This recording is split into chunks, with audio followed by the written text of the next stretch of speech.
The average late fee for a credit card is $32. That's a lot of dough. Yeah, it's not cheap, but that changes under a new rule announced just this week. Sarah Rathner from NerdWallet joins us here live this morning. Good morning to you, Sarah. Good morning. So President Biden has recently promised to fight all of these junk fees, and this new plan that he just announced is one of those ways that he will do this. What actually will be happening, and how will these late fees be capped now?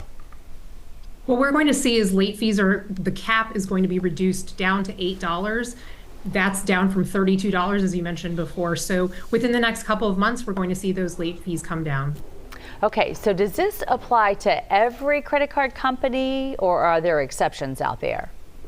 There are a few exceptions. So this applies to credit card issuers with more than 1 million open card accounts. And that actually accounts for 95% of credit cards. So there is that small 5% minority that this doesn't apply to. So when exactly will we see this officially take place? I know it was just announced this week. And then overall, the amount of savings, like how much could this really save card holders in the long run? So this should come into play probably within the next 3 months or so. So we'll probably see this start early summer of this year. And the CFPB estimates that credit card users could save on average around $220 per year in late fees. I've heard some people say, I'll believe it when I see it. Could there be legal challenges that would prevent this policy from going into effect, or is it pretty much a done deal? There are opponents that are concerned about this ruling, and so they are taking steps to see if they could counter it.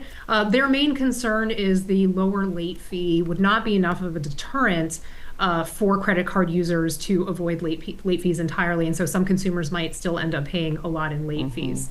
So there might be someone on the other hand who may say this will encourage people to just pay their credit card payment late because what's $8, for example.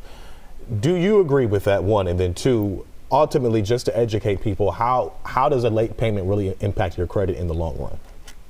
Well, it's important to remember that late fees are just one consequence of making a late credit card payment. Another one is called penalty APR. That's not on every credit card, but some credit cards will charge you a higher interest rate for several months after your late payment. And if you already have credit card debt, that can cost you a lot of money. And then if your payment is more than 30 days late, that can drop your credit score substantially. So if you have financial goals in the near term, like maybe applying for a mortgage or a car loan in the next couple of months, all that hard work you did to bring up your credit score to its current level can be undone in just one late payment. If this goes through, credit card companies are going to lose a lot of money that they're used to coming in. Will that change any other type fee? Do you see some other fee sort of sneaking its way in to make up for it, or are people going to truly save some money here?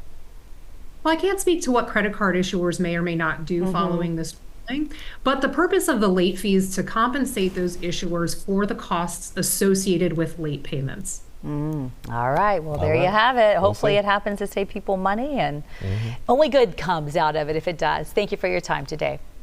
Thank you. NerdWallet always helping us out. Always with the expert advice.